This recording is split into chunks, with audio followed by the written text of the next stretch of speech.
Christophe sur France Maghreb 2. Bonjour tout le monde, ravi de vous retrouver mesdames, mesdemoiselles, messieurs, en ce 7 mai, vendredi. Méfiez-vous des imitations, l'original c'est ici, le Grand Forum, c'est tous les jours de 16h à 18h, avec aujourd'hui un nouveau plateau de débatteurs qui vont évidemment débattre, échanger sur les sujets qu'ils vont nous proposer, mais aussi que l'on va vous proposer avec vous aussi, hommes et femmes du peuple, 01 40 33 9000.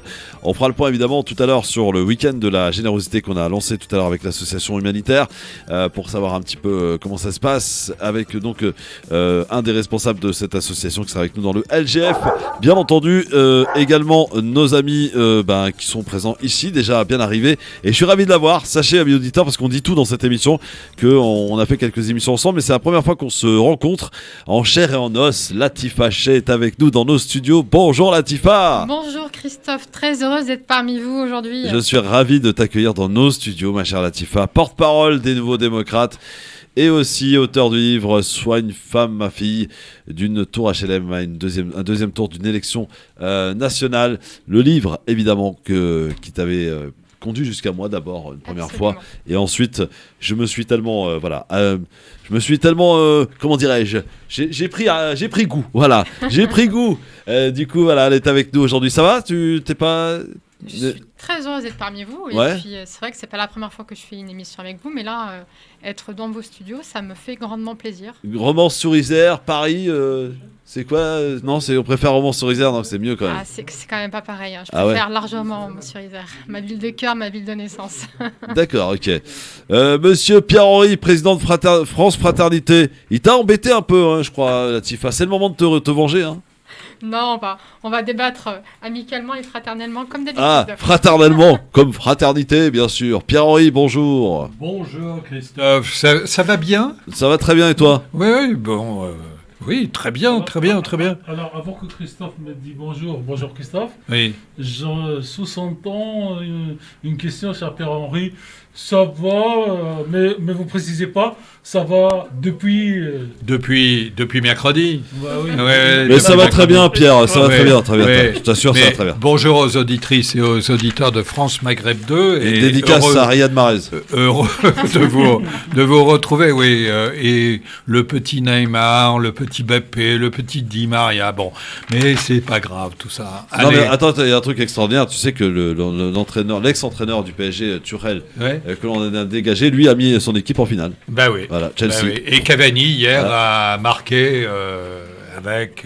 Ça s'appelle des choix stratégiques. C'est ça. Manchester, oui. Bon, monsieur Bon. Tarek Mami, bonjour, bienvenue. Bonjour, Voilà. cher Christophe. Latifa Bonjour. Sheh, voilà, la volant en chambre et en os dans nos studios. Euh, La porte-parole des Nouveaux Démocrates. Elle est là, Il ici. y a des démocrates en France? Oui? Bon, on Oui.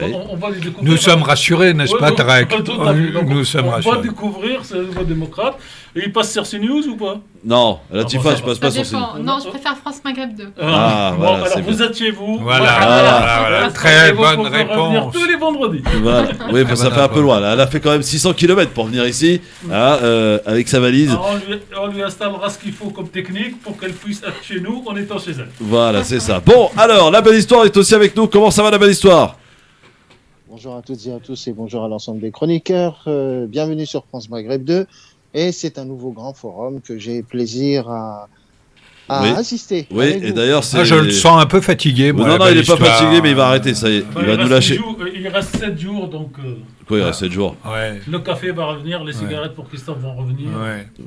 En fait, on n'a pas le droit de dire que la cigarette... à Pourquoi l'antenne vous du trahissez? Pourquoi vous pouvez raconter ma vie comme ça à Non, l'antenne mais de Tarek c'est pour Mami? Ça va pas bien? J'ai retiré, cher Christophe. On n'a Oui. pas le droit de dire... Mais voilà, c'est retiré, hein, C'est Christophe. retiré. On Bon, n'a rien dit. alors, C'est de comme la le... publicité clandestine. Ouais, c'est de la publicité clandestine. En plus, c'est le patron qui l'a fait. Alors, oui, vous vous rendez compte. Hein, on n'arrête pas le progrès. Alors, on sera en ligne dans un instant parce qu'on a aimé passer quelques coups de fil, poser quelques questions à des journalistes pour savoir comment ils traitaient un petit peu l'islam. Mais il sera en ligne, monsieur Tarek Mami, Latifa Sheh, Pierre-Henri, la belle histoire avec Thomas Hennigan, dans un instant, Tom Hennigan, pardon, qui est un ancien journaliste, il est aujourd'hui à la retraite, américain. Je croyais Voilà, que c'était américain. Thomas Njijol. Non, c'était pas Thomas Gijol, c'est pas lui. C'est américain pour Oui. savoir si les journalistes américains ont le même regard sur l'islam en France, en tout cas sur le traitement de l'information religieuse sur l'islam en France. Il a été correspondant notamment chez Reuters en Europe et en Asie Asie pendant près de 40 ans quand même. Donc c'est un journaliste quand même qui a de l'expérience, de la bouteille comme on dit. On va parler bien entendu tout à l'heure de ce drame, plus qu'un drame, de ce qui s'est passé à Mérignac bien sûr. Chahinez, 31 ans, morte, on aurait pu l'éviter. La justice a-t-elle failli? C'est la question que l'on se posera ensemble tout à l'heure et à laquelle vous répondez sur le grand forum FM2. Latifa, tu nous parleras de quoi toi? Moi, je vais vous parler d'état d'esprit pour durer et rester fidèle à ses valeurs en politique. Et c'est un sujet qui m'a été proposé par l'un de mes followers, donc très bien, nous en parlerons très bien. tout à l'heure. Le président de France Fraternité va nous parler des salles de shoot. Oui, des salles de shoot. On en parle beaucoup en ce moment, notamment du côté de Stalingrad. Oui, le crack. Absolument. Ces salles de consommation à moindre risque. En réalité, parce que le mot salle de shoot, c'est le mot que emploient les médias et un certain nombre de politiques en règle générale pour dévaloriser cette initiative de santé publique. Mais nous allons en reparler. Est-ce qu'il y a un mot en français? Salle de consommation, moindre risque. Au moins, on comprend. Voilà. Shooter, ça peut être le football, ça peut être négatif, non, mais, parce oui. que le mot shoot, oui. en américain, oui. c'est négatif. Oui, oui. Bien sûr. C'est pas prendre quelque chose pour se soigner. Voilà. Je sais pas si on prend des trucs pour se soigner dans les salles de shoot. Ça fait partie aussi, Christophe. Il y a des produits de substitution qui peuvent on en parlera tout à l'heure. En tout cas, ça occasionne des drames. Et c'est vrai que là aussi, la ville de Paris est aussi un peu responsable de ce qui se passe du côté de Stalingrad. Parce que ça se passe chez les habitants. D'ailleurs, tu en débattais, je t'ai vu, mon cher Pierre, avec un des personnages, je sais plus son nom, mais qui était lui un habitant de Stalingrad et qui était en train de t'expliquer, de dire que c'était catastrophique, quoi, et qu'il fallait faire quelque chose.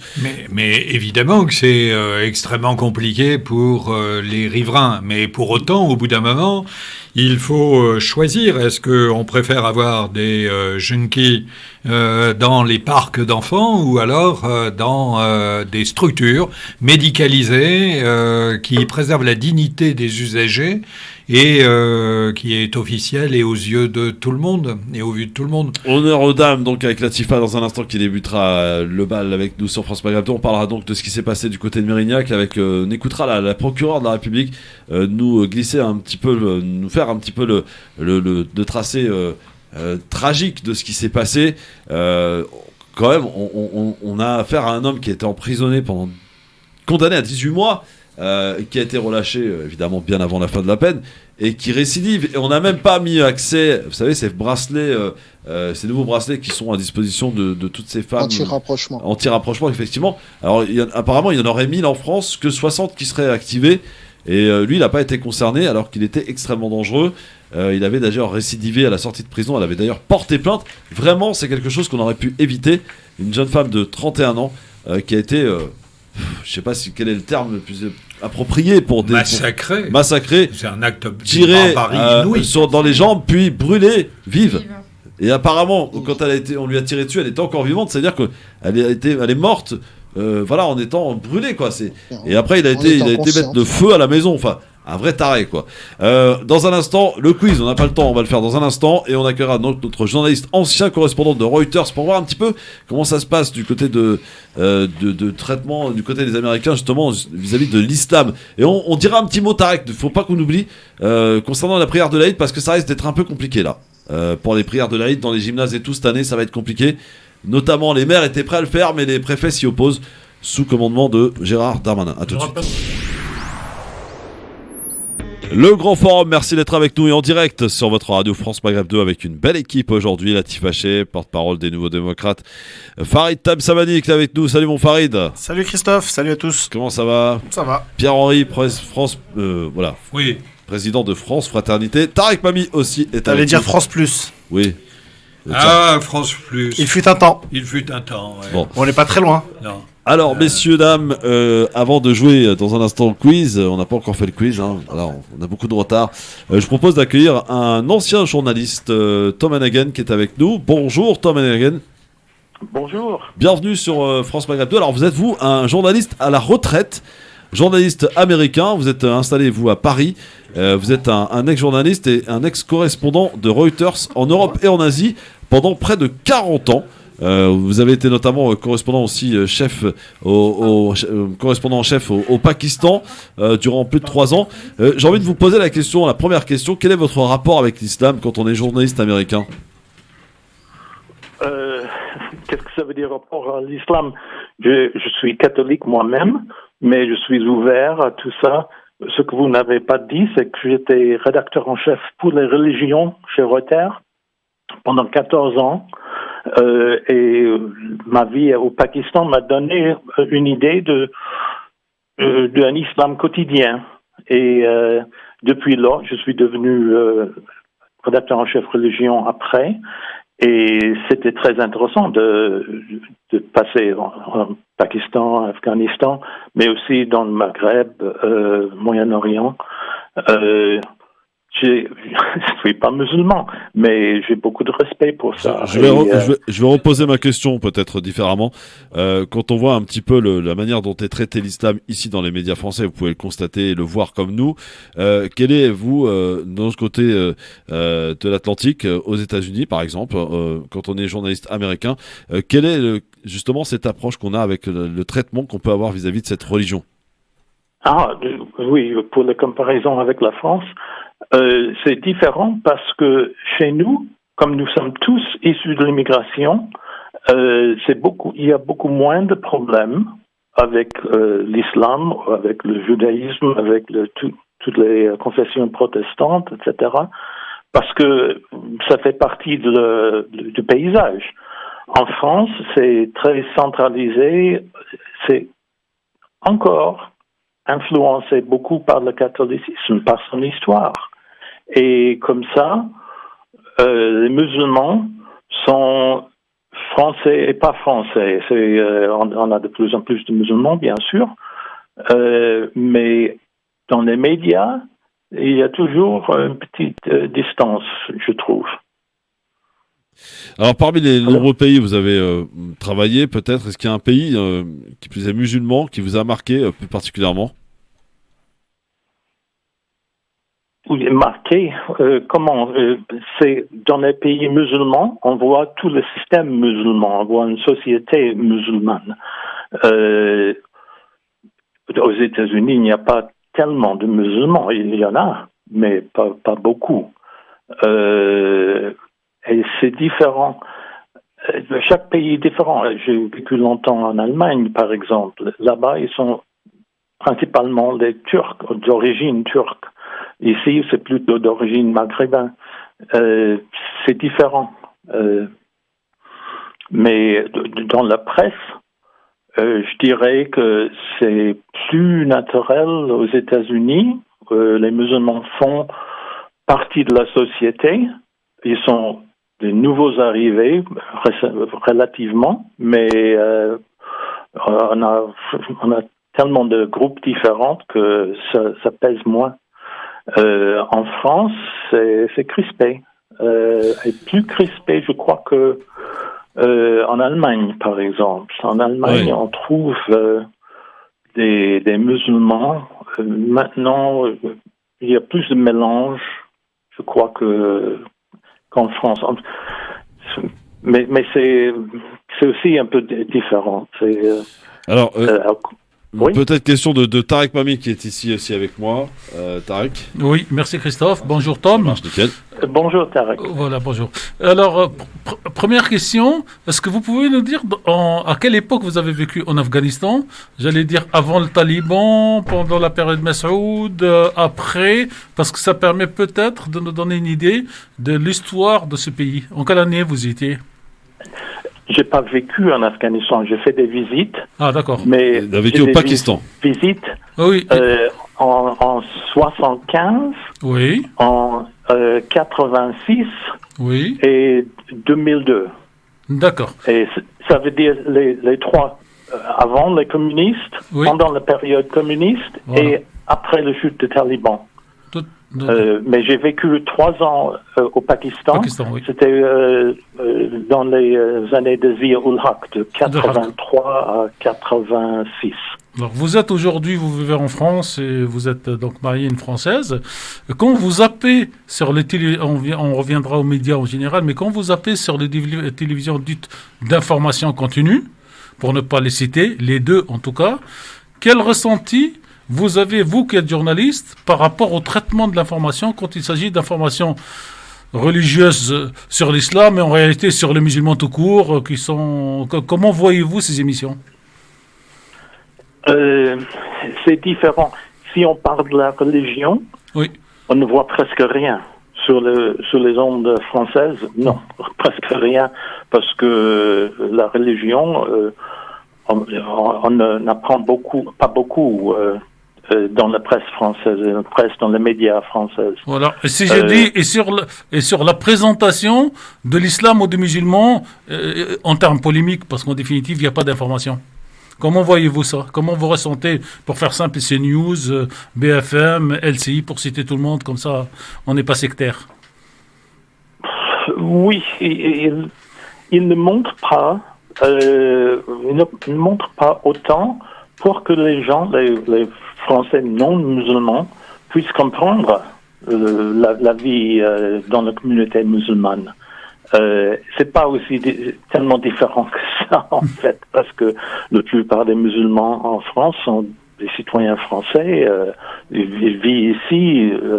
Il n'y a pas, il ne devait pas avoir de problème avec ça. Mais c'est un point de vue dans les rédactions qui est un peu crispé, parce que d'abord c'est une religion. Et ils n'aiment pas ça. Je remarque, par exemple, que on est beaucoup plus à l'aise avec la religion aux États-Unis, en Grande-Bretagne, en Italie, en Allemagne aussi. J'ai vécu dans tous ces pays-là et ici, il y a un problème. Et le mot pour ça, c'est la laïcité. Oui. La laïcité, la fameuse, oui, effectivement. Oui. Merci en tout cas d'avoir répondu à nos questions et bonne retraite en tant que journaliste à la retraite. Donc, et vous serez le bienvenu quand vous repassez par Paris, puisque là vous êtes en train de vadrouiller un petit peu partout en France. C'est bien, il a raison. Oui. C'est ça. Bonne vadrouille donc, merci beaucoup. Ok, merci beaucoup. À très bientôt. Avant de... Bon, on en parlera tout à l'heure de ce qui va se passer pour l'Aïd, parce qu'il faut qu'on explique un peu ce qui va se passer. Aussi pour la prière de l'Aïd, c'est bientôt, hein, c'est dans 5 jours là. C'est jeudi prochain. Jeudi prochain, effectivement. Mais avant, on n'en oublie pas, d'ailleurs, ça tombe bien que notre ami Farid soit arrivé un petit peu en retard, parce que ça va lui permettre de participer à notre quiz. Je pensais que tu voulais que je rebondisse sur ce qui vient d'être dit juste avant. Rebondissez. Vas-y, rebondis si tu veux, vas-y. Non, mais c'est très intéressant. Vas-y, rebondis. Vous faites le parallèle entre les États-Unis et la France. En fait, c'est comme...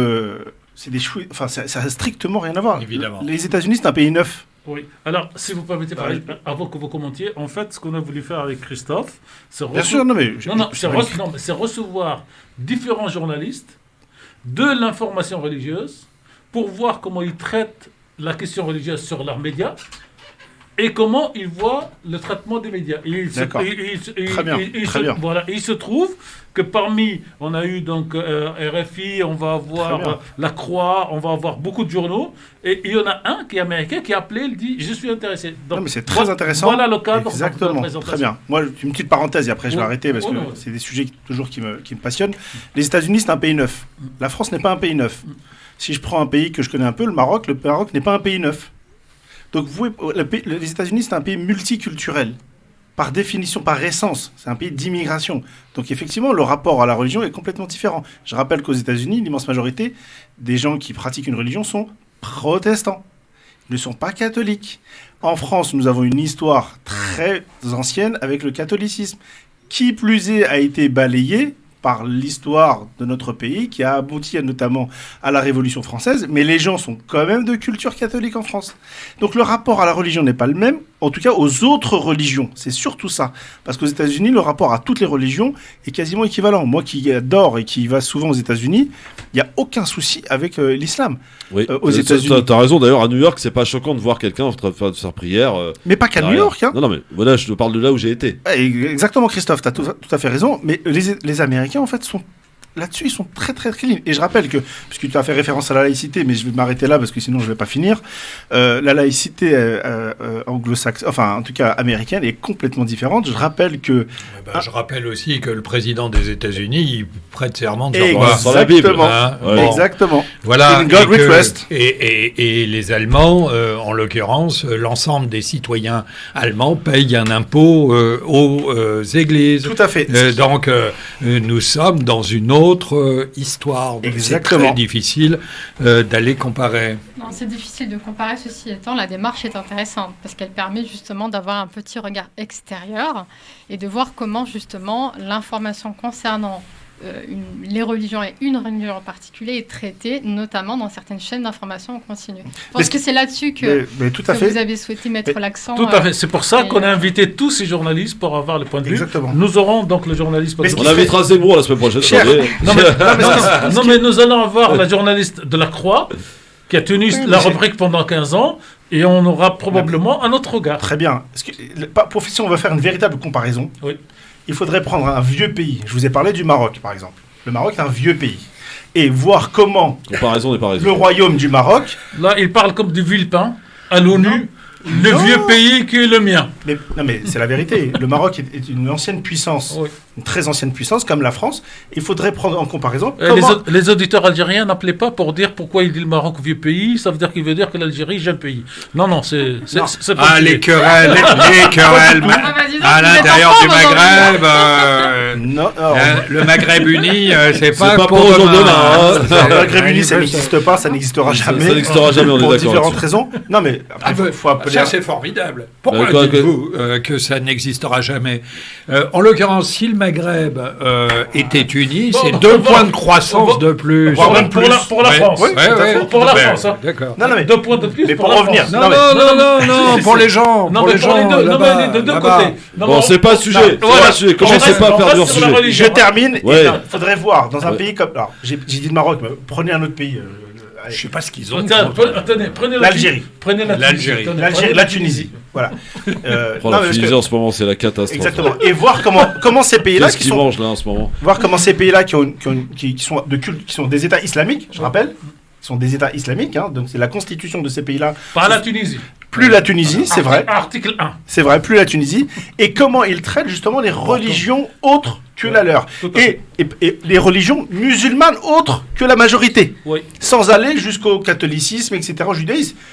Et ça serait très intéressant. C'est pas toujours ce qu'on l'on pense. Le Maroc, par exemple, a une très grande, alors presque sur quasiment toutes les religions, à part le chiisme, en fait, a une très grande tolérance, très clairement.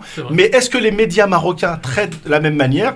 Je sais pas. Je sais qu'il y a eu un changement ces dernières d'un point de vue, grâce en tout cas aux évolutions diplomatiques, une évolution. Mais c'est là-dessus. C'est pour ça que les États-Unis, c'est pas un bon, pour moi en tout cas, c'est pas un bon comparatif.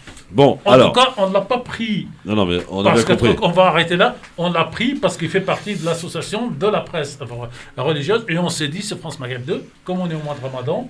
On a eu peur qu'il y ait une espèce de fascination permanente pour les États-Unis. Exactement. En tout cas, pas moi.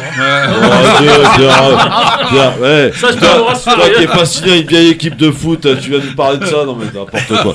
Alors. Non, parce que c'est toujours marrant. C'est qu'on aime beaucoup cracher sur les États-Unis, sur plein de mal de choses. Et quand ça nous arrange un peu, en fait, on les met en modèle. C'est ça. Bon. Mais on n'a pas mis en modèle. Je plaisante. On a invité un modèle. Je taquine. Bon, j'ai des questions à vous poser, ça vous dit? Un petit quiz. La belle histoire, ça va? Tu t'en sors? T'arrives à écouter? C'est audible? Franchement, c'est comme hier, c'est inaudible. Ah bon? Ils parlent tous en même temps. J'ai cru qu'il allait dire, à chaque fois qu'il y a Farid, c'est le incroyable, bordel. c'est l'école des fans, tu vois, voilà. Première question, on est en 1994, lancement d'un premier porte-avions nucléaire français. Oui, Charles de Gaulle était la bonne réponse. Bien sûr. Sorti en salle de quel film de Luc Besson? On est en 1997. Alors, 5e élément. 5e élément, bonne réponse, Tarek Babi. Et la phrase culte comment il négocie, lui. Parce qu'il vient négocier, il met un coup de poing tout de suite. Magnifique ce film. D'ailleurs, les Luc Besson en général sont plutôt bons. Ouais. À part les derniers, j'ai moins fan de moi. Lui aussi un peu fatigué. Oui, c'est vrai. Il n'est pas le seul. Hein. Question people. Quel comédien se marie? On est en 2008. Jamel Debbouze. Oui, Jamel Debbouze. Et oui, il pouvait pas passer à côté de ça, la belle histoire. C'est-à-dire qu'en 2008, il n'y a que lui comme people? Non, mais avec une journaliste, j'ai rajouté. Parce que... Mélissa Torieux, effectivement. T'es abonné à Voici, la belle histoire? Mais non, mais c'est Non, mais ça, c'est son côté Ça, Yvelinois. c'est Evelyne, mon pote. C'est les Yvelines. Je cherche à présent à un président français assassiné en 1932. Ah, 32, c'est... De Chanel Non. Doumer. Oui, c'est Doumer. Paul Doumer, effectivement, qui a fait 1 an de règne, puisqu'il a été président en 1931. Il a été Exactement. assassiné en 32. Je cherche à présent un homme politique français mort en 1986. Il fut un ancien ministre et un ancien maire de Marseille. Ah, Marseille. Gaston Defferre. Gaston Defferre, Gastounet. L'homme qui a gagné Gastounet. l'homme qui a gagné la mairie en 45. Oui, parce les armes qu'il- à la main. Parce qu'il est arrivé premier à la mairie et il a mis le pistolet. Oui, bah. On a le droit de dire qu'il était de gauche ou pas? Chabon, Oui, Chabon Delmas. Alors, il était d'une certaine gauche. Tarek, Il était de la gauche. Chabon Delmas a fait la même chose À Bordeaux. Et puis, ça a été la règle à la Libération. Exactement. Est-ce que, Pierre-Henri, vous et moi, on peut faire la même chose à la mairie de Paris, là? On y oui, va. à faire un poupouche. Oui. Oui. Je suis pas trop fan des poupouches. Il y a un ancien garde des Sceaux qui a essayé Oui. et qui s'est fait virer du gouvernement Je français. rappelle qu'on est dans le quiz, hein, ça ne dérange Non, mais- pas, mais bon. Ah, c'est la Voilà, culture c'est ça. générale. Ouais, pour- Non mais et qui était Culture générale, quand on l'étale, attention. hein. qui Ça était donne de la officiellement de confusion, droite vraiment. et qui est devenu plus à gauche que la gauche en étant défenseur des droits. Est-ce Bon. que vous pouvez débattre de la poussière qu'il y a sur France Maghreb? Oui, ça peut être bien, ça, débattre la poussière. Je cherche enfin, et pour finir, Il n'y a une, pas de poussière, commencez pas à faire votre Une- provocation. une chanteuse. Quoi J'indique aux auditeurs qu'on a une dame de ménage, j'aime pas le mot femme de ménage, une dame de ménage qui fait très bien son travail et je la remercie. Donc il n'y a Exactement. pas de poussière. Il n'y a Nous pas la de poussière, mais remercions tous. tu l'as énervé, t'as énervé Tarek, ta histoire. C'est l'occasion, justement. Mais non, mais je l'ai fait exprès pour que Ah, il l'a fait justement, exprès en Tarek réagisse. D'accord, très bien. Voilà. Je cherche à présent une chanteuse, auteure, compositrice et comédienne belge. Elle nous a quittés en 2010. Morane. Oui, Morane, effectivement. Écoutez, Morane, c'est elle. Une de ses plus belles chansons, incontestablement, hein, Morane, les préludes de Bach.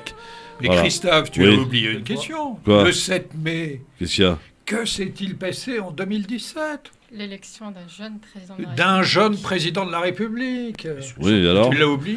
Non, Non, mais ça mais- fait pas partie du quiz. Mais ça. surtout Ouais, la- ça, Ça, c'est- surtout on la- s'en souvient tous les jours. hein. surtout On la s'en semaine- souvient. Eh, Pierre, la Tifa t'a répondu, là, direct. Elle a dit ça, on s'en souvient de tous les Ouais, jours depuis alors, le 7 mai. Alors.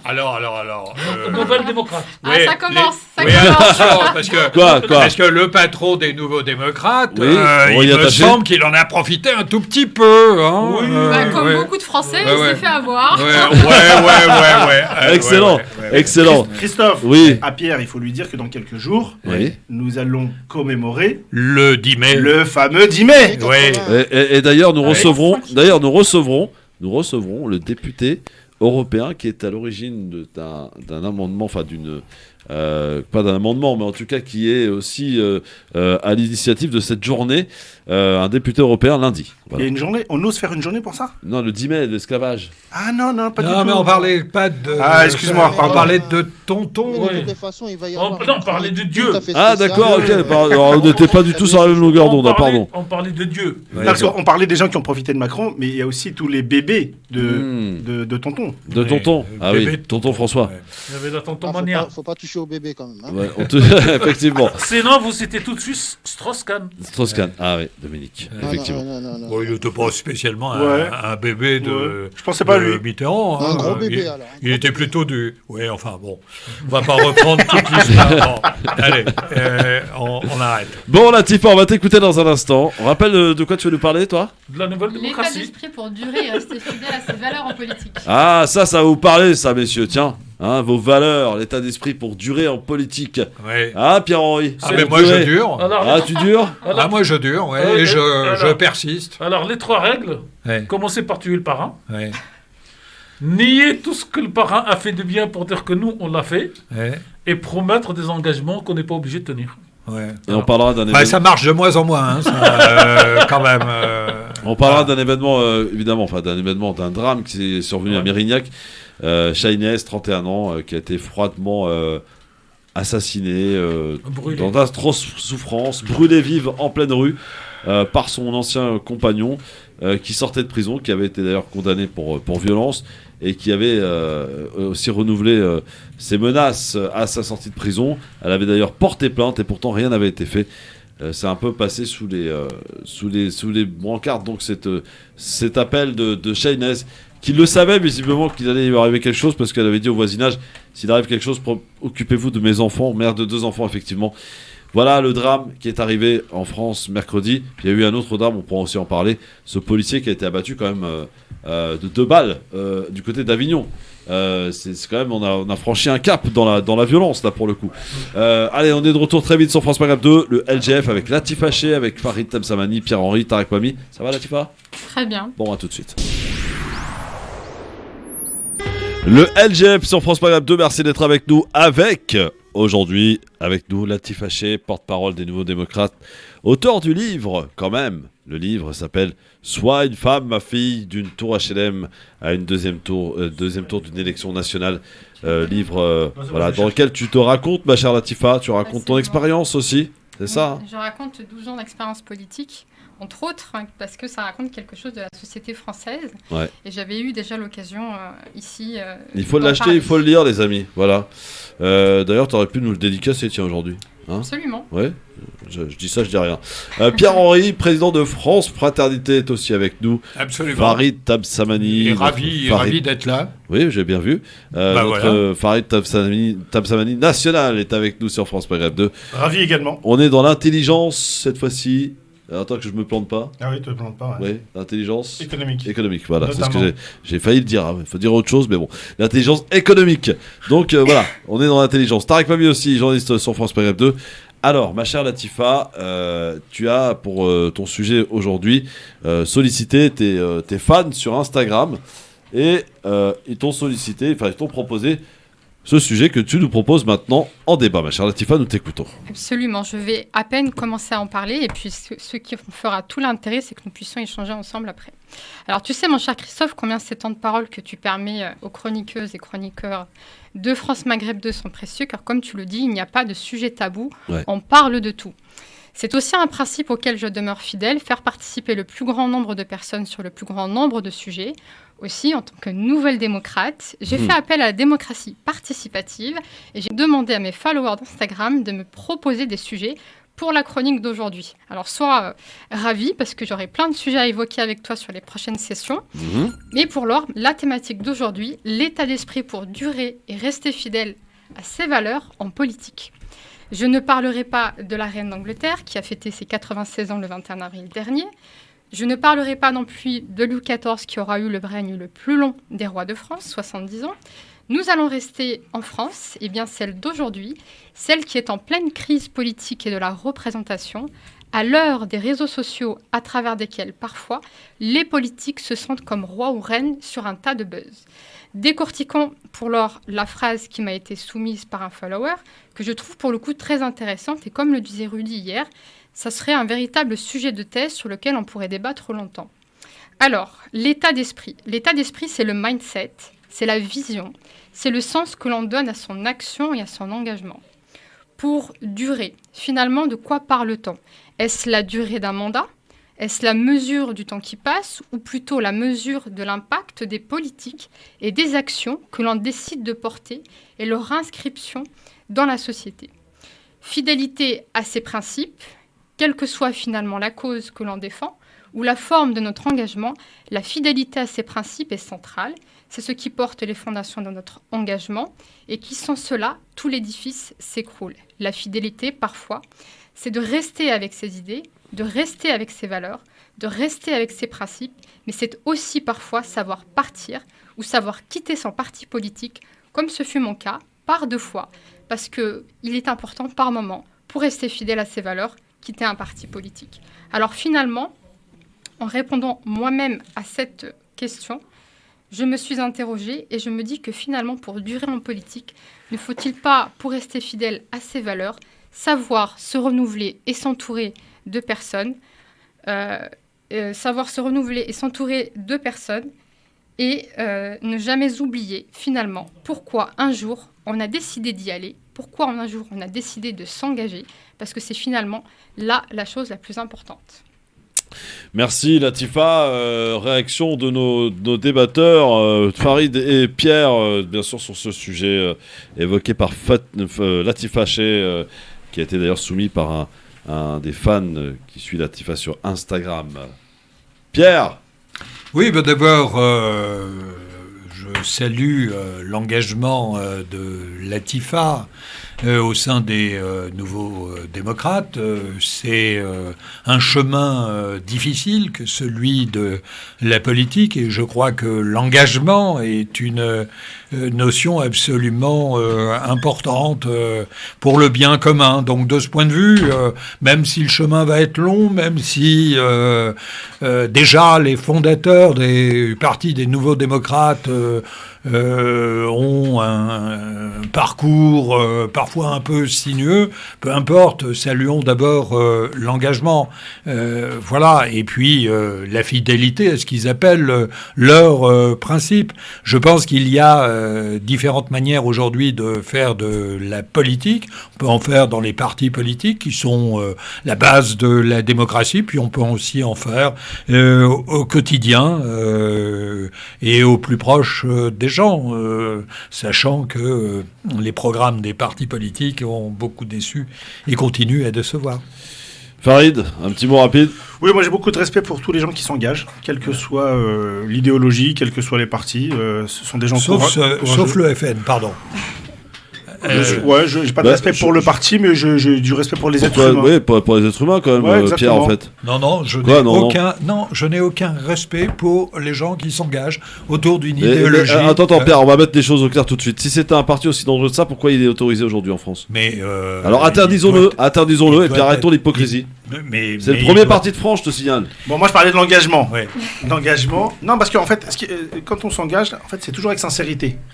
Même quand on n'est pas forcément d'accord d'ailleurs avec celles et ceux qui s'engagent, mais en tout cas, les gens essaient toujours de le faire avec sincérité. Ouais. Latifa fait référence à comment rester fidèle finalement à des valeurs politiques. Alors, je comprends. Ou des principes. Ou ces principes, ouais, c'est différent pour moi. C'est pas pareil. C'est pas la même chose. Je pense qu'on a des principes en tant qu'humains et on doit probablement y rester. À mon avis, on y reste très souvent le plus fidèle possible quand on en a. Les valeurs politiques, c'est plus difficile à mon avis parce que je pense qu'il peut y avoir une évolution et il y a probablement une évolution. C'est comme un peu l'être humain, on est en plein mois de Ramadan, on sait qu'il y a une certaine maturité chez l'être humain à partir d'un certain âge et je pense que... Oui, bien sûr. Ouais. C'est quoi, 40 ans ? C'est autour de 40 ans, c'est ça. C'est bon. Et c'est bientôt. Christophe vient juste de les faire, donc ça va. Non, ça va, il y a quelques années déjà. Et du coup, sur les valeurs politiques, il y a beaucoup de gens, sans citer qui que ce soit, moi j'ai beaucoup de respect pour quel que soit l'échiquier politique, qui s'engagent, on le voit d'ailleurs dans l'évolution de certains, s'engagent très souvent très à gauche, notamment parce qu'ils considèrent que, notamment pour les enfants d'immigrés, que c'est la notion de solidarité, etc. Et en fait, avec le temps, quand ils grandissent, et surtout parfois quand ils deviennent parents aussi, bizarrement, ils le sont beaucoup moins. Alors, ça ne veut pas dire qu'il y a que des jeunes à gauche et pas du tout à droite, mais en tout cas, sur les valeurs politiques, je pense qu'elles peuvent évoluer. Alors, je pense que là-dessus, sur ta dernière remarque, c'est pas tant par rapport aux idées de gauche qu'aux partis politiques qui existent. Ça et qui existe parfois, dans l'autre sens aussi. Dans les deux sens, bien sûr, et qui souvent dysfonctionnent. Je pense que d'ailleurs, quelqu'un a dit que le Front National était le premier parti de France. Aujourd'hui, pour moi, le premier parti de France, c'est l'abstentionnisme. Oui, d'accord, mais bon. Oui. Voilà. Donc c'est le deuxième parti de France. Donc voilà, c'est le deuxième parti de France, effectivement, et on a des questions à se poser par rapport à ça. Oui, bien sûr. C'est pas un parti qui est pas... Ouais, vous savez ce qui me chagrine, c'est peut-être pas lié d'ailleurs, Tarek, mais je sais pas. C'est quand je vois Rokhaya Diallo qui vient d'être désigné comme professeur visiteuse dans une université aux États-Unis. On a droit de grands talents ou pas? Non, mais est-ce qu'on a le droit de rigoler? On s'en fout. Alors, il se trouve qu'il y a des têtes qui pensantes qui partent quoi. On peut rigoler aussi. Mais elle ne part pas. Pourquoi tu dis qu'elle part? Non, elle part pas, non. Quelque temps. Mais non, parce qu'elle n'a pas eu sa chance en France. Mais pas du. Rokhaya Diallo n'a pas eu sa chance en France. Oh là là. Ah, mais ça, c'est un mensonge. Alors, sur les 20 ans et 40 ans, Bourguiba a une parole formidable. Non, mais ça me fait un peu rire, c'est pour ça. Et il dit, je dis ça parce que je connais très bien Rokhaya. Et il dit celui qui n'est pas marxiste à 18 ans n'a pas de cœur. Alors c'est très, Attendez. très bonne référence au marxisme. Oui, c'est lui qui l'est toujours à 40 ans. C'est qu'il n'a pas de tête. Exactement. C'est l'époque qui va et dans les années Exactement. 70. Non, puisqu'on parle de Rokhaya Diallo. Non, mais c'est un exemple, Farid, ça peut être d'autres personnes. Non, mais t'as pas le droit de dire qu'elle part de la France et qu'elle n'a pas réussi en France. C'est pas vrai, ça. C'est pas qu'elle a pas réussi. Elle fait de l'argent comme tu peux pas imaginer sur le dos des gens. Il y a un exemple que vous connaissez très bien. C'est le fameux citoyen franco-sénégalais qui n'a pas trouvé sa place dans l'assurance en France. Oui, mais qui va à Londres et qui devient patron des plus grosses boîtes. Oui. Et les Français n'ont jamais eu ce regard de regret parce qu'ils ont perdu leurs concitoyens. Aujourd'hui, on va partir de l'autre côté de la frontière de la Méditerranée. Franco-sénégalais, franco-ivoirien. Non, les Français n'y voient rien dans la perte. Non, vous parlez de qui exactement? Les Français ne voient pas le Sénégalais, donc ils ne voient rien à la perte. D'accord. Et c'est pas ivoirien de la je crois que il y a 2 millions. Et l'autre chose, c'est que vous avez beaucoup d'Algériens qui quittent l'Algérie, qui viennent s'installer en France parce que c'est l'Eldorado. Oui. Et au bout de quelques années, ils repartent. Ils se cassent au Canada, aux États-Unis. Mais ça dépend. Ça dépend. Il faut éviter de généraliser parce que. Non, je généralise plus. Mais si, vous avez 2 millions de Français qui sont à l'étranger. Alors ils sont expatriés quand c'est des Français à l'étranger. Beaucoup plus. Non, 2 millions. Non. 2 millions. Alors, quand les Français partent, c'est des expatriés. Ouais. Quand les autres viennent en France, c'est ils des sont immigrés. Oui, bon. ça, c'est une vieille histoire. Non, mais c'est la référence. Moi, non, mais il n'y a pas de souci, cher Tariq Maïm. La référence à Rokhaya Diallo, pour moi, elle est. Non, mais c'est moi là, c'est moi qui l'assume. Elle n'est pas du tout pertinente. Oui, d'accord. Pour une raison très simple, c'est qu'elle ne part pas, c'est qu'elle va travailler une partie là-bas, et qu'en fait, c'est en vérité, pour une fois, en vérité, on a la vérité. C'est que bon voilà. C'est ta copine Rokhaya Diallo? Oui, je connais très bien Rokhaya. Ta copine?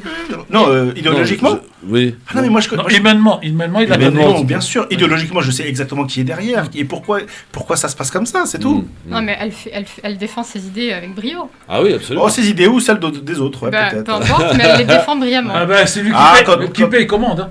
Exactement. Oui, elle serait ni la première ni la dernière si c'était avéré et je vois pas le problème. Mais autant le dire, autant être honnête. Pourquoi est-ce qu'on lui demanderait à elle d'être honnête, pas plus qu'aux autres ou un peu moins qu'aux autres? Quel est le problème? Parce que c'est une femme. Parce que c'est une femme. Plus elle est noire. Et en plus elle est brillante. Voilà. En plus, donc elle coche toutes les catégories. On peut être en désaccord avec elle et la trouver brillante. Absolument. Et bien sûr, elle est extrêmement. Que je salue d'ailleurs. Farid, je te coupe la parole parce qu'on a une auditrice qui nous appelle de Montréal. Et qui s'appelle Maïssa, que l'on accueille. Et qui va nous expliquer pourquoi elle est partie là-bas. Voilà, c'est ça. Bonjour Maïssa. Bonjour, alors oui, je m'appelle Aïcha. Aïcha, pardon, bienvenue. Pour Christophe, Aïcha, Maïssa. Bon, c'est pareil, kiff. Magnifique prénom surtout. Quel temps fait-il à Montréal? Et quelle heure il est surtout? Alors il est 11h09 et il fait beau, il fait chaud en ce moment. Chaud chez vous, c'est quoi? C'est 10 degrés, c'est ça? Ça donne quoi le Covid là-bas d'ailleurs? Non, ça doit faire au moins un bon 17 degrés. Ah ouais, quand même, d'accord. Farid, il a posé la question. Oui, Farid vous pose une question. Ça donne quoi au niveau Covid au Canada, là, à Montréal plus précisément? Vous en êtes où, vous? Au niveau des règles, on est quand même assez similaire à la France. Est-ce que vous êtes confiné? Est-ce que vous êtes confiné ou pas? Non, on n'est pas confiné. Par contre, si on sort du territoire et qu'on doit rentrer sur les territoires canadiens, on doit faire une quarantaine dans un hôtel qui a eu des prix augmentés par le gouvernement canadien. C'est-à-dire que il faut bien faire rentrer des sous. Et puis est-ce que là, au lieu de les restaurants sont-ils ouverts? On peut faire un gueuleton? Non, ils sont juste ouverts pour pick-up, mais pour emporter, mais c'est tout. Bon. Les tests PCR, est-ce que sont gratuits chez vous ou pas? Si on a la sécurité sociale, oui. Sinon, il faut payer. Et c'est cher? Honnêtement, je pense que c'est aux alentours de 100 et quelques dollars. Ah ouais. Ça doit faire du... On préfère la France. C'est bien la France. C'est la même chose en France. Oui. C'est gratuit. Non, c'est quand on a une sécu. Oui, quand on a une sécu, bien sûr. Mais quand on n'a pas la sécu, c'est payant. Quand on n'a pas la sécu, on a la CMU. Et quand on a la CMU, on paye pas. En France, on paye pas. Non, mais Tariq Mani, quand vous êtes à l'étranger en France, vous êtes obligé de payer votre test PCR. Quand je suis à l'étranger. Non, quand vous êtes un étranger sur le territoire français et que vous n'avez pas la sécurité sociale, vous êtes obligé de payer ton test PCR, sauf qu'ici, il coûte moins cher. Je crois que c'est entre 55 et 75 euros. Il est moins cher. C'est dans tous les pays comme ça, c'est normal, c'est logique. Mais il y a des pays, c'est extrêmement cher. Par exemple, je crois qu'au Portugal, très cher. Aux États-Unis, très très cher. Au Maroc, très cher. Voilà. Aïcha, tu voulais nous parler de quoi, Vive Aïcha? la France. Oui. Moi, je voulais juste intervenir rapidement parce que je suis au travail. Oui. J'ai entendu dire que il y avait énormément de personnes qui allaient à l'étranger parce que la France ne les reconnaissait pas quand ils étaient en France. Oui. Et je voulais juste confirmer ces dires-là. C'est ce qui a fait qu'aujourd'hui, avec ma famille, on est venu au Canada. C'est parce que la France ne nous a pas reconnus. Elle nous reconnaissait comme moi étant d'origine algérienne, enfant d'immigrés, et mon mari étant congolais, enfant d'immigrés. Pourtant, on est français, on est né en France, et pourtant, malgré ça, ils nous ont pas reconnus. Voilà, Farid, t'entends ça? Ah, T'entends tout à ça? fait. Non, Voilà, non, ça non, c'est un pas- témoignage, ça. Ça, c'est pour Pierre, ça. Oui, pour Pierre aussi. Mais C'est Christophe, C'est pour Pierre Fraternité. Voilà. mais Christophe, j'ai Oui. des tas d'amis Oui. qui ont fait le même parcours probablement que Aïcha au Canada et aux États-Unis. Le Canada continue à recruter énormément, Oui, énormément. c'est Exact. Ce que peut-être Aïcha pourrait nous dire, c'est quel est son métier. Quel est ton métier, Aïcha? Alors moi, aujourd'hui, je suis coordinatrice d'inventaire. Mais Coordinatrice ce d'inventaire. qu'il faut savoir, c'est que à la base, je n'ai pas de diplôme pour ça. J'ai uniquement des diplômes en vente. Et même étant en vente, on avait du mal à me prendre puisque j'étais spécialisée en bijouterie. Et en France, on me disait, je ne te prends pas parce que tu es arabe. Est-ce que les Aïcha Arabes peut nous Parce expliquer qu'ils volent. la démarche? Alors, parce qu'enfin, le Canada, je me souviens plus trop, mais les États-Unis, je sais qu'il y a des quotas précis. Mais, en fait, mais pour le Canada également. également, il me semble. Il y a des quotas, oui. Évidemment, et puis surtout la surface du Canada permet au Canada Mais, chaque année mais pour nos d'avoir auditeurs, une. exactement. Mais pour nos auditeurs, pour être tout à fait honnête, c'est que le Canada ou certaines provinces au Canada Ouais. payent les gens Évidemment. juste pour venir. Tout à fait. Évidemment. Oui, exact. Mais Ça vous a payé combien, Aïcha? Ils peuvent même proposer d'augmenter votre salaire. Bien Si, sûr, bien au sûr. final, le métier que vous faites n'a rien à voir avec ce salaire-là, mais ils vont Exactement. l'augmenter. Oui, c'est exprès bien le pour Canada, vous on va inciter à faire de la vivre radio dans ce là-bas, pays. nous. Mais Et nous comme ne sommes les- pas dans la même situation. Exactement, comme les États-Unis, Mais- le Canada est un pays Mais, neuf. mais Aïcha, Mais par contre, la laïcité, elle existe. Elle est là parce que vous voyez, par exemple, pour l'Aïd, le Canada a sorti 2 timbres postaux pour justement la fête de l'Aïd. J'aimerais bien savoir ce que la France a fait pour au moins Alors, souhaiter bonne fête. alors, vous êtes à Montréal, c'est ça? oui, Montréal. D'accord, parce Oui, qu'en fait, c'est à Montréal, selon les exactement. provinces, ça évolue beaucoup en ce moment au Canada, Ouais. et je pense Exactement. notamment Avec à un Québec. gros débat. Il y a un gros débat, et ils sont en train de prendre petit à petit, ils vont prendre, à mon avis, petit à petit, la même posture que la France. Oui, Malheureusement. C'est pas faux. Et à cause de, Ils ont et pour déjà- quelle raison d'ailleurs? C'est là, malheureusement, pour quelle raison? C'est le pourcentage qui s'installe. Exactement. Ah, je sais tout. Ouais. moi. Ouais. Bah, Merci malheureusement, Aïcha. Ils commencent à prendre la même chose. Ben, en tout cas, merci à vous. Bon courage à vous. Bon courage. Bravo. Et vous mangez à quelle heure? Et bonne Attends, journée. Aïcha, vous mangez à quelle heure ce soir lors du ftour? 20h09. 20h09. Bon, et vous écoutez la radio sur votre smartphone ou sur l'ordinateur? Et- C'est ça, sur l'ordinateur du travail avec l'application ou sur le site internet, ça Ah. dépend. Ah oui, alors vous pouvez l'écouter aussi sur votre smartphone. Je fais de la pub pour notre Oui, radio. j'ai Et donc vous avez une l'application. application. Elle l'a. Et donc, Elle l'a. Oui, je l'ai, Voilà. je l'ai. Voilà.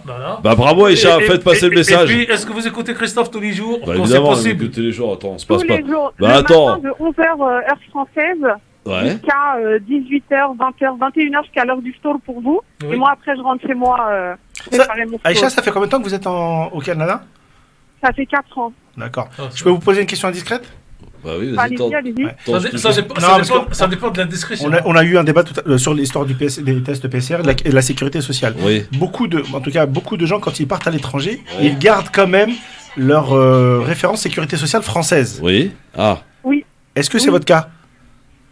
C'est mon cas, sauf qu'il faut le renouveler. Moi, je ne l'ai pas renouvelé depuis que je suis au Canada. Et pour être honnête avec vous, je ne l'ai pas annulé, mais je m'en sers pas. Quand Ah, j'ai besoin bonne de question, médicaments, Farid. c'est ma famille, c'est ma mère, elle m'en envoie. D'accord. Ou quand je viens en France, mais j'utilise pas ma sécurité sociale, si c'est ça que vous voulez savoir. Alors, Par contre, beaucoup de Français le font. alors la double indiscrétion, vous êtes de nationalité française ou pas?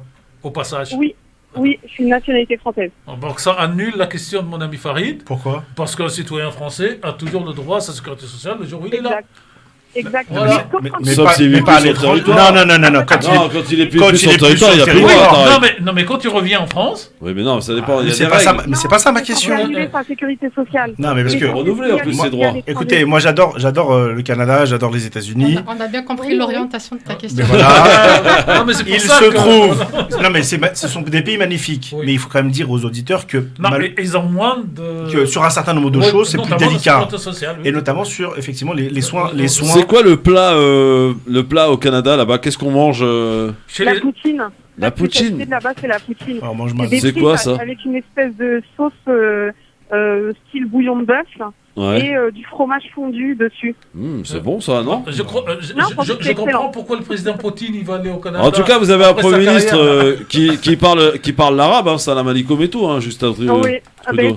c'est ça. C'est vraiment pour dire la laïcité, Bah, elle est présente. Bah nous on a Valls qui parle en arabe aussi. Ouais, super. Merci beaucoup, Aïcha. Merci. On avait Laurent Wauquiez qui était arabophone. Merci. Oui, là pour le coup, c'est Ça dépend vrai. les périodes. Alors pour faire sérieux, il y a Chirac Merci, Aïcha. qui prenait des cours de langue arabe avec un professeur particulier. Salam alaikum. Oui. Jacques Chirac. Ah C'est ouais, peu ouais. connu. Il apprenait le chinois et la langue arabe. Tiens, on va shooter un peu avec Pierre-Henri dans un instant. Les salles de shoot. Ah oui, pardon. Ah oui, bah oui. On va Mais parler enfin, aussi. on va peut-être éviter de se shooter. En tout Ouais. cas, moi, On peut shooter à la très peu pour moi. Mais... Nana, on peut shooter à la nana ce Oui, soir. c'est shoot et choucroute. Ouais, choucroute, non, peut-être Non mais pas. Christophe, le Oui, témoignage pareil. d'Aïcha est très intéressant. Je Oui, pense que ça oui, pourrait bien faire sûr, c'est un pour ça. super sujet. Ouais. Mais pourquoi ma question en fait sur l'histoire de la sécurité sociale, c'est que malheureusement en fait, ou heureusement pour eux, beaucoup même quand ils partent, finalement ils ne partent pas complètement, mais ça peut se comprendre. Et du coup, on quitte la France pour parfois de bonnes raisons, mais on la quitte pas complètement. Ce qui veut dire que la France tout n'est pas à jeter ici. Bah, évidemment. Et d'ailleurs, beaucoup de ces gens-là, quand ils sont dans des pays où il y a l'école française, ils mettent leurs enfants dans l'école française, Oui. alors qu'ils ont quitté la France, et pas dans l'école publique ou dans l'école privée des pays où ils vont. Bon, allez, on fera le Bravo, point. Tarek. Vive la France. On fera le point dans un instant. Nous sommes la sur France. sur notre week-end de la générosité avec l'association humanitaire, avec projet évidemment pour aider les Palestiniens tout au long de ce Ramadan. La zakat fête, il va falloir la payer, hein, les gars, zakat fête. Hein. Alors, Farid, ouais, 7 balles par personne. Oui. Et si vous avez raté quelques jours, la fidia, c'est 7 € aussi. Non, mais alors ça, il y a débat par contre, il y a débat là-dessus. Ouais. Non, il y a débat là-dessus parce que 7 euros, c'est pas le prix de la fidia, mais bon. Non, mais même- Je me demande sur quoi il n'y a pas débat. Non, mais oui, oui, c'est vrai, t'as raison. Non, mais- Alors, il y a sur les écoles Christophe. religieuses, c'est soit 7 € soit 50%, oui, soit ouais, un même tiers. 75%. Ouais, je crois, voilà, un truc il y a comme des ça. temps. Voilà. Alors, juste, je rappelle. C'est pour différencier quand même. Oui, tout à fait. Alors, je rappelle que le dernier vendredi du mois du Ramadan C'est aujourd'hui. est appelé dans le Moyen-Orient la journée de Jérusalem, Yom al-Quds, depuis 1979, et une proposition décision de Khomeini qui disait que cette journée-là, on doit amener le maximum de solidarité. Khomeini le français. Non, mais de solidarité, y compris financière, parce que... Redoutable, hein. Voilà. Allez, dans un instant, Non, mais les c'est pour salles de ça qu'on est shoot. tous les deux, tous les vendredis. Pierre, Redoutable. on fera le point sur avant le notre shoot. week-end de la générosité et on parlera évidemment de ce drame survenu Ouais. à Mérignac, bien entendu. Shainez, 31 ans, atrocement morte, dans d'atroces souffrances par son ancien compagnon. Sur France Maghreb, on en reparle avec vous. La justice a-t-elle failli? C'est la question qu'on vous pose. À tout de suite.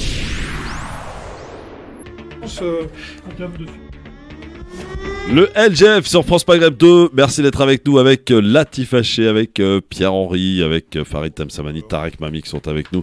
Et vous, auditrices, auditeurs, pouvez intervenir au 01 40 33 9000. Nous étions à Montréal il y a quelques instants.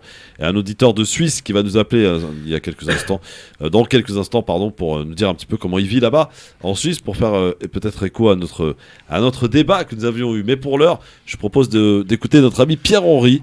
Merci, Christophe. Qui à chaque fois a des belles choses à nous raconter. Oui. À moins que, attends, bouge pas mon Pierre. On va juste prendre l'appel peut-être qui nous vient de Suisse, comme notre auditeur nous appelait. Allô, bonjour. Ah, la Suisse. Allô, bonjour. Ah oui, c'est la Suisse. Bonjour. Votre prénom, monsieur? Marsen. Marsen. Alors vous êtes où en Suisse exactement? Je suis à Fribourg. À Fribourg. Ah. D'accord, Fribourg. Alors Fribourg, Ouais. quel temps fait-il à Fribourg? Est-ce qu'il y a de la neige? Non, hier il a plu, aujourd'hui un petit peu. Souvent il ça pleut à va Fribourg encore. d'ailleurs. Ouais. Oui. Alors, est-ce que vous êtes, quelqu'un qui est passé par la France ou vous êtes directement installé en Suisse? Dites-moi, racontez-nous votre parcours un petit peu. Ben écoutez, moi je suis résident en Suisse depuis presque 40 ans. Ah oui, d'accord, oui. Ok. Oui. Et puis je vous écoute tout le temps. Ah bah c'est super Et gentil. vous avez la nationalité suisse? Vous avez la nationalité suisse? Non, j'ai gardé ma nationalité tunisienne. Ah, Aïchek. Aïchek. Oui. Aïchek. Oui. Je profite de passage de saluer toute l'équipe de France Maghreb 2, y compris DJ Nabil, Medjahed, professeur Abdeslam et toute l'équipe. Eh ben c'est gentil, merci beaucoup. On se demande pourquoi. Ouais, pourquoi, tout quoi? Non, je taquine notre auditeur. Ah, bien sûr. Vous nous écoutez comment là-bas? Par internet, par votre application? Comment ça se passe? Non, je vous écoute sur Radio France Maghreb 2 via le net. Le net, d'accord. Ok, très bien. Merci beaucoup, Marcel. Vous mangez à quelle heure, tiens, ce soir à Fribourg? À quelle heure vous mangez 20h49. Ah oui, d'accord, 20h49. Ok. Oh, bah, ça va. Ça va. Ça Raftolok, en tout cas, merci beaucoup. Parce qu'il a Merci quelque chose à à dire. vous et bonne continuation. Merci beaucoup, Marcel. Je voudrais Marcel, savoir, Christophe, salut. si Mohsen de Fribourg est le Merci. frère caché de Haroun Taziev. Salut, merci beaucoup, Marcel, à bientôt. C'est des taquineurs ici. Ouais, hein. c'est un truc de fou. Hein. Voilà. Bon, allez, mon Pierre. Oui. Allez, on va shooter un peu, ça va faire du bien, ça va nous mettre droit dans les esprits. À Oui, toi de alors jouer. je n'en suis pas complètement certain. Le débat sur la meilleure manière de lutter contre les effets dramatiques de la consommation de drogue, de la vente et des trafics attachés fait rage. Des événements tragiques comme celui qui a coûté la vie à un jeune policier il y a quelques jours relancent régulièrement cette question: faut-il dépénaliser, décriminaliser, légaliser? Plus de 93 millions d'adultes, soit un peu plus d'un quart des personnes âgées de 15 à 64 ans dans l'Union européenne, auraient déjà consommé des drogues illicites au cours de leur vie. Les hommes sont plus nombreux à déclarer cette consommation que les femmes. La drogue la plus expérimentée et le cannabis, des estimations beaucoup plus faibles étant rapportées pour l'usage au cours de la vie de cocaïne, d'ecstasy et d'amphétamine. Et alors, dans les années 1990, va apparaître une nouvelle drogue, le crack, une intensification de la distribution de cocaïne dans la rue, par exemple à Paris, autour de la rotonde de la place de Stalingrad. Je la cite parce que dans les différents débats que l'on a aujourd'hui en 2021, on a l'impression que c'est très nouveau. En fait, c'est depuis 1990. Et chez les usagers, l'injection reste le vecteur principal de transmission du virus de l'hépatite C et dans certains pays, celle du virus de l'immunodéficience humaine, c'est-à-dire du VIH. Et c'est pour tenter d'enrayer ce phénomène, réduction des contaminations par le VIH et par les hépatites, diminution des infections et limitation des overdoses, et donc au nom d'une politique publique de santé que va s'enclencher toute une série de politiques de prévention et de consommation à moindre risque dès les années 80, parmi lesquelles la création de ce que les médias et certains politiques ont appelé salle de shoot, en réalité salle de consommation à moindre risque. En Europe, il en existe une centaine, réparties dans 64 villes de 8 pays européens. Ah oui. Il y en a 24 en Allemagne, dont 4 à Berlin, pour 3 millions d'habitants. Il y en a 14 en Espagne, dont plus de 6 à Barcelone. Il y en a une trentaine aux Pays-Bas. Et il y en a combien en France? Une. 2. Il y en a une à Paris pour 12 millions d'habitants en Île-de-France et il y en a une autre à Strasbourg. Et évidemment, il en faudrait d'autres. Il faudrait créer d'autres salles de consommation à moindre risque. Pourquoi Mais là se pose la question de la coexistence des usagers de drogue et du reste de la population et de la place des toxicomanes dans la ville. Et à la question pourquoi il en faudrait d'autres, Oui, pourquoi eh bien c'est très simple. Parce que est-ce qu'on préfère avoir des junkies dans les parcs d'enfants ou alors créer une situation décente pour les usagers, officielle pour la société et avec une possibilité de soins et une politique de santé publique qui va intéresser évidemment tout le monde. Le simple problème, c'est que l'acceptation par l'environnement local, les élus, les médecins, les professionnels du social, les pharmaciens, les autres associations, la police, les usagers de la ville et les voisins et son accessibilité aux usagers de drogue, eh bien, est très difficile. Et donc, quand on débat de ce sujet, vous avez en règle générale des riverains qui protestent vigoureusement contre la présence des toxicomanes, et à juste titre, et puis qui en même temps sont très réticents sans avoir apparaître de nouvelles salles de consommation à moindre risque.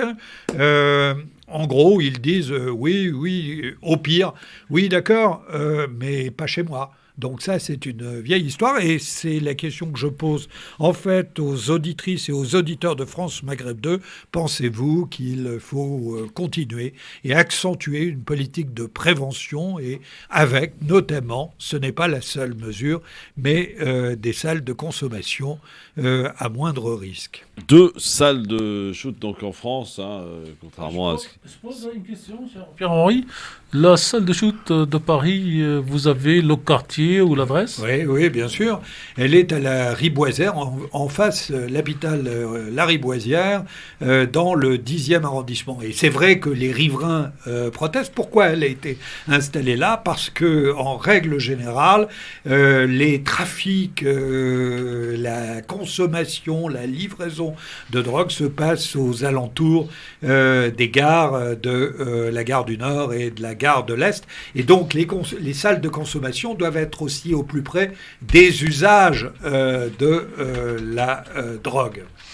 Non, parce que j'ai l'impression qu'au 19e arrondissement, il y a une salle pas très loin de l'hôpital de Bray. Non, il n'y a pas de salle. Il y a une seule salle aujourd'hui à Paris. Il y a par ailleurs des unités mobiles qui peuvent se rendre sur les différents sites. Pour distribuer des kits d'hygiène et de consommation. Mais il n'y a pas d'autres salles aujourd'hui. Donc il en faudrait d'autres, en fait. Si oui, il y en a une pour 12 millions. Une pour 12 millions en Île-de-France. Vous vous rendez compte ? Latifa, est-ce qu'il faudrait... D'abord, je pense qu'un Romance sous réserve, vous n'êtes pas concerné par ce truc-là. Non ? Enfin, un peu moins. Je ne suis pas au courant. Mais non, c'est de manière générale. Je pense que de manière générale, la consommation, elle existe. Et la France fait partie des pays consommateurs, c'est connu. En revanche, moi je trouve que, donc, évidemment dans la chronique, ça pointe quand même du doigt quelques éléments importants, notamment, en tout cas moi, ce qui me concerne sur ces questions-là, il y a beaucoup d'hypocrisie. Et je pense que regarder le problème en face pour pouvoir l'accompagner réellement, c'est l'une des solutions à justement ces problèmes d'addiction autour de ces phénomènes. Donc moi, je suis absolument favorable dans le sens où ça doit être accompagné, ça doit être une partie de la solution que l'on doit réfléchir. Ouais. Et même si le sujet revient systématiquement sur la table, il serait peut-être temps de passer aux choses sérieuses et d'accompagner ces mouvements. Farid, des salles de shoot, il en faut ou pas ? Il faut soigner les gens. Ça, c'est... Ouais. Non, alors après moi je fais quand même la distinction quand même entre... On rappelle quand même que ça concerne beaucoup les produits excusez-moi du terme, de la merde, du crack et tout compagnie. Oui, c'est pour ça que moi je distingue un peu. C'est épouvantable. C'est épouvantable, non, c'est une vraie merde. Je distingue ce qu'on appelle les drogues douces, dites cannabis. Là, c'est pas douce, là, c'est pas doux. C'est des salles de consommation moindre risque, non ? Exactement. Après, moi, je suis pas médecin, mais il faut les accompagner, quoi qu'il arrive. Est-ce que ça passe par des salles de shoot ? Il semblerait qu'en tout cas, c'est un des protocoles qui est favorisé. Pourquoi pas ?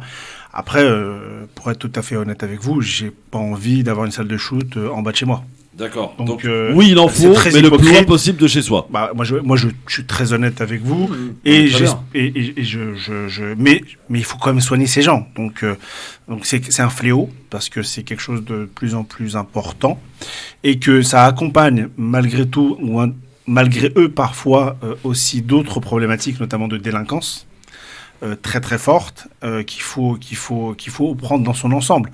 Donc moi j'ai pas de solution miracle, je pense qu'il faut mettre les moyens pour les accompagner pour qu'ils puissent s'en sortir. Je rappelle juste que les gens qui sont malades de ces fléaux-là ont une espérance de vie qui est beaucoup moindre que le citoyen lambda. Donc du coup il faut prendre tout ça en considération. Et puis voilà, et moi je salue tous les personnels qui sont qui travaillent dans ces milieux-là parce que c'est très très très très très difficile. Tarek ? Je partage tout à fait ce qui vient d'être dit. On ne peut pas laisser ces jeunes ou ces moins jeunes qui tombent dans cette drogue tout seuls dans la rue. D'abord pour des raisons, j'utiliserai un mot un peu lourd, de sécurité publique. Parce qu'on ne sait pas qu'est-ce que ça peut donner. On peut... C'est le crack, attention, c'est des produits... mais on peut estimer que la personne garçon ou fille en manque, va voir dans le passant, non pas un être humain, mais une poche, un porte-monnaie pour aller acheter sa dose. Donc c'est ça ce qu'on appelle la sécurité. Donc je suis pour qu'on soigne les gens. Et alors, je suis moi en débat sur la fameuse légalisation, oui, non, du cannabis. Là, c'est un autre débat. Non, mais c'est un complément pour extraire le travail des forces de l'ordre de cette partie pour qu'ils puissent s'attaquer quand même à la drogue dure. Parce que quand on sanctionne le consommateur... Pour vous, la cannabis, c'est pas la drogue dure, c'est la drogue douce. Non, ça dépend des gens. Oui, des gens qui considèrent que c'est déjà dur. Hein. Non, et qui ouvrent le chemin à aller plus. Qui considèrent que c'est même un produit thérapeutique, le cannabis. Non, mais on peut commencer avec ça et on trouve que c'est pas assez fort, aller chercher plus. Donc peut-être qu'il y a cette solution-là. Donc le débat sur ces deux points. Vous voyez la difficulté du positionnement du politique, parce que évidemment autour d'un sujet comme celui-ci, il faut prendre des décisions. Exactement. Ils sont payés pour ça, Pierre. Oui, ils sont payés pour ça, mais enfin. On vote pour ça plutôt. Oui, mais c'est eux qui ont choisi, quoi. Je veux dire, ils choisissent d'être ce qu'ils sont. Oui, enfin, ils choisissent. Il y a aussi des citoyens, et les citoyens qui disent à la fois, comme tout à l'heure, Farid dit, mais moi je suis pour qu'on les soigne, mais je ne veux pas de salle de consommation à moindre risque. Et j'entends ça en bas de chez moi. Oui. Et donc c'est toute la difficulté. Et donc le politique. Non, mais le politique. Ah mais moi je. Non mais Farid, il a raison. Non mais Farid est honnête de dire ça parce que les hommes politiques. Je ne mets pas en cause. Non mais les hommes politiques ils vont pas dire. Je dis oui je suis, mais à condition que ce soit pas chez moi. Et ils vont se la jouer. Moi quand je dis ça, c'est pour poser le problème dans son ensemble. C'est une véritable problématique. Je suis. Alors vous avez bien compris que je n'étais pas un homme. Enfin, j'allais dire une bêtise, mais enfin, peu importe. Moi, je suis tout à fait honnête. Moi, quand je dis moi, c'est parce que je veux pas parler au nom des autres, je veux parler au nom de moi, mais on peut dire la même chose dans certains quartiers, à proximité des écoles, etc., etc. Je pense qu'il faut prendre ça avec sérieux. Mais Pierre aussi, il n'aimerait pas qu'il y ait une salle de shoot à côté de chez lui. Non, mais c'est justement ça qui est important, Christophe, par rapport à ces questions-là. Il disait pas ça. Hein. Non, c'est pas ce qu'il a dit. Mais du coup, moi, ça me rappelle un petit peu le sujet de tout à l'heure, quand on parlait de comment durer en restant fidèle à ses principes en politique. Et finalement, la question qui se pose là, sur des sujets qui peuvent être mis en débat, qui sont centraux, fondamentaux, importants, et la question qui se pose, c'est est-ce qu'on doit agir pour se faire réélire ou est-ce qu'on doit agir parce que c'est un sujet important sur lequel il va falloir aller sérieusement. Un vrai sujet de philosophie politique. Ça pose aussi la question de la responsabilité. Un sujet pour le bac philo cette année. Je ne sais pas d'ailleurs comment il va se passer. Abdelkarim est avec nous de l'association humanitaire pour faire le point sur notre week-end de la générosité qui a démarré depuis 15 heures. Abdelkarim, bonjour. Oui, bonjour. Bonjour à toute l'équipe. Bonjour Abdelkarim. Alors, petit rappel rapide, Abdelkarim, de l'association humanitaire et de ce pourquoi il faut se mobiliser tout au long de ce week-end et les coordonnées évidemment.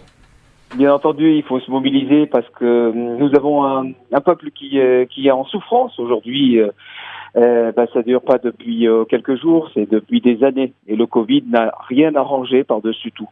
Donc on se doit en tant que humain, j'allais dire, bien de les aider avec tout ce qu'on peut pour les aider. Si vous pouvez appeler directement au 01 48 48 85 85 pour faire votre don, un don soit pour aider une famille à 100 € par exemple, ou soit pour aider avec un colis alimentaire à 20 et puis à 40 €, pardon. Et puis vous pouvez aussi faire un cadeau des enfants, 20 €. Et puis si vous pouvez aussi donner votre zakat, c'est l'heure, c'est maintenant, votre zakat el-fitr, donc à 7 €. Donc avec toutes ces donations, vous participez à redonner de la dignité à ce peuple-là.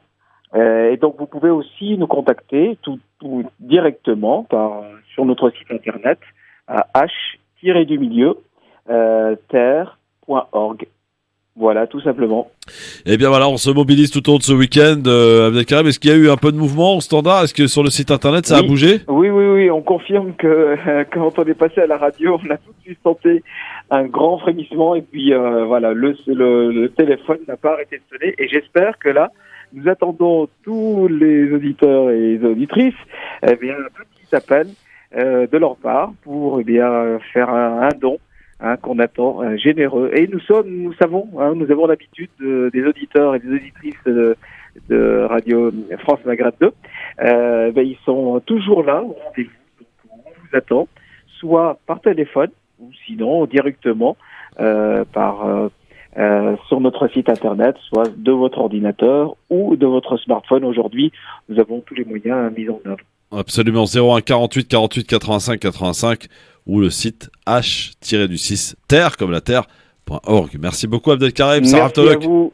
Merci à vous. Tout de suite. Au revoir. Merci à vous. Tout à l'heure, on fera. J'admire cher Christophe, votre mémoire et celle de Medjahed pour le numéro de téléphone. Parce que moi, des fois, en ayant le numéro devant moi et en le lisant, je trouve le moyen de rater un chiffre. Donc, excellent. Bon, alors, on n'a pas beaucoup de temps, mais il faut quand même qu'on en parle. C'est le sujet à la une, parce que ce qui s'est passé à Mérignac, c'est près de Bordeaux, on est en Gironde. Voilà, c'est l'horreur absolue que l'on a connue mercredi après-midi. Cette histoire de Shainez qui avait des problèmes avec son ancien compagnon, qui avait été condamné pour violence. Il avait pris 18 mois de prison. Puis il est sorti de prison. Il l'avait d'ailleurs frappé sur un parking. Elle avait porté plainte et décidément il avait était persuadé, c'est ce qu'il a dit à la police, qu'elle avait un amant. Du coup, il la poursuivait, il l'a attrapé en pleine rue, il lui a tiré 2 balles dans les jambes.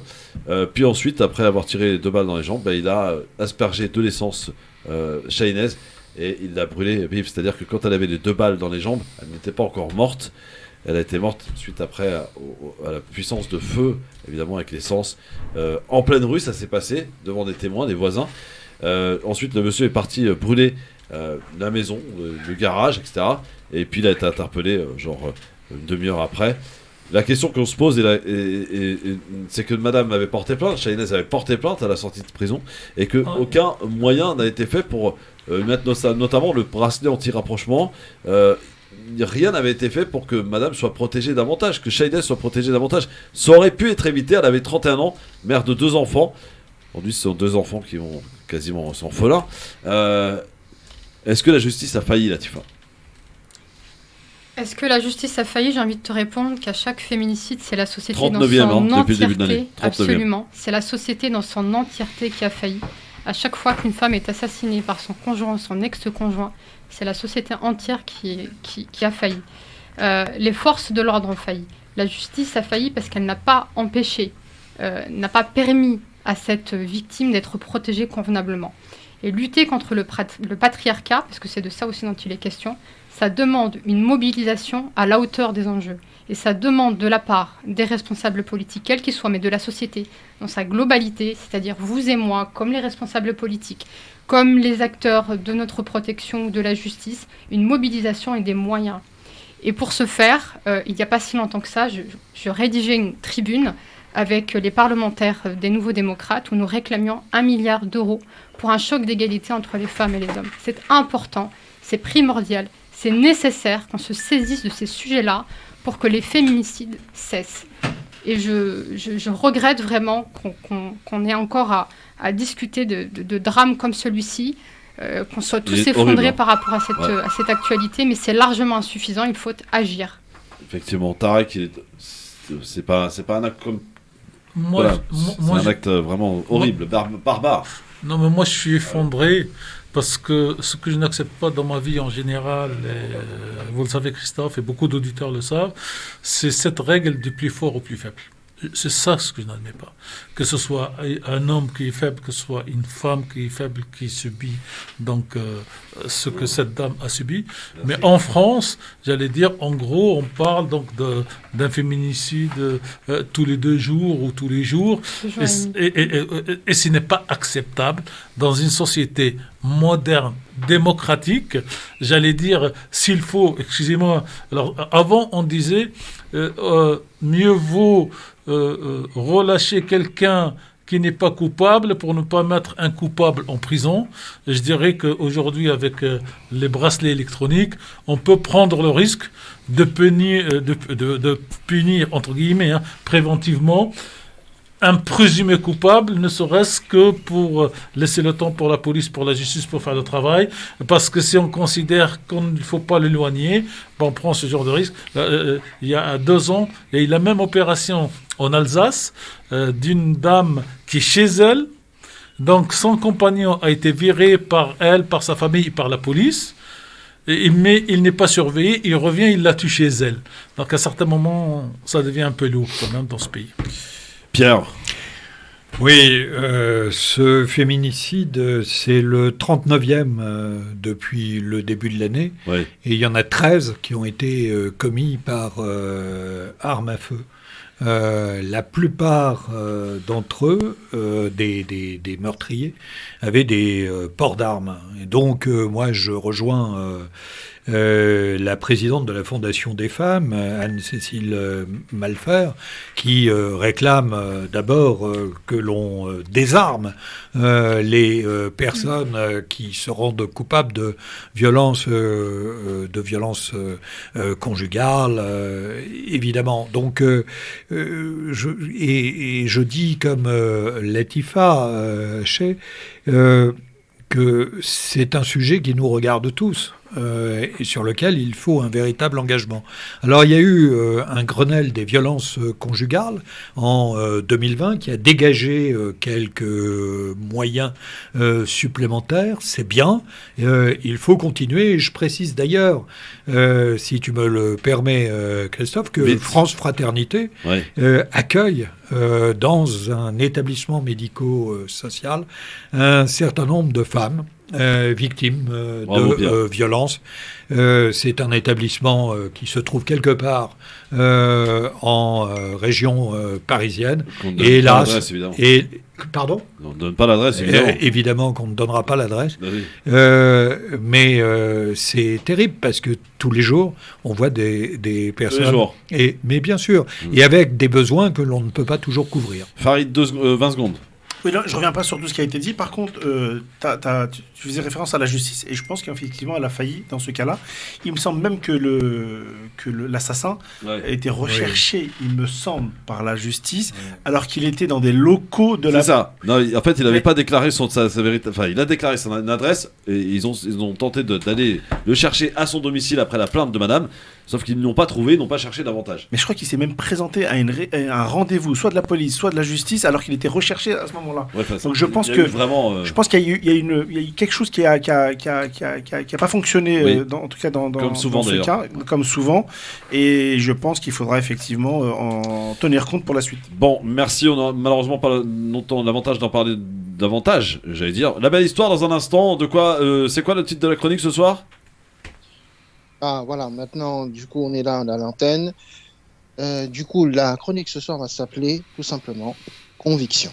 Conviction, on va voir s'il y en a dans un instant pour finir cette émission résumée de ce vendredi.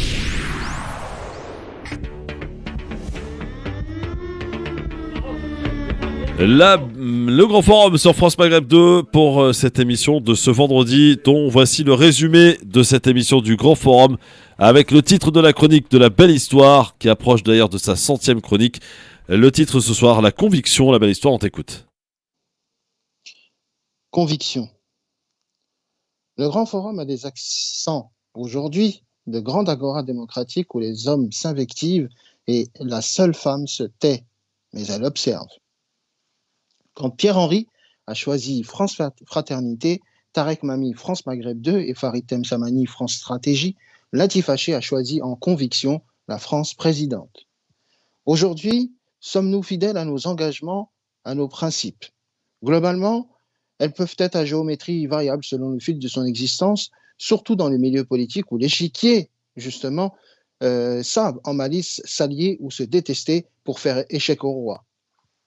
Il existe des hommes et des femmes de conviction qui ont chevillé au cœur des racines morales et politiques profondes fondant leur engagement. Depuis quelques années, un variant de la conviction opportunistique existe. Ça s'appelle les frondeurs. Olivier Falorni torpillant la Ségolène, Manuel Valls, franco-espagnolo-guignolo, ayant rejoint le maquis jupitérien pour se retrouver ruiné politiquement, son destin est cuidadanos en France. Thierry Mariani, qui a joué la carte de la vérité vraie en rejoignant le RN, Route nationale de la diabolisation idéologique assumée. Les plus forts ont été les communistes comme Robert Hue, des magasins au même nom, ou encore Charles Fitterman, qui a fini socialiste. Pour ma part, Christiane Taubira est pour moi la femme de conviction. Malcolm X est un homme de conviction. Strauss-Kahn, un homme de... non, c'est le ramadan. Et Latif Haché, qui est né sous une bonne étoile, une cuvée exceptionnelle que l'on doit à sa mère et à son père, autrement dit, son maître de chai. Oh, joli.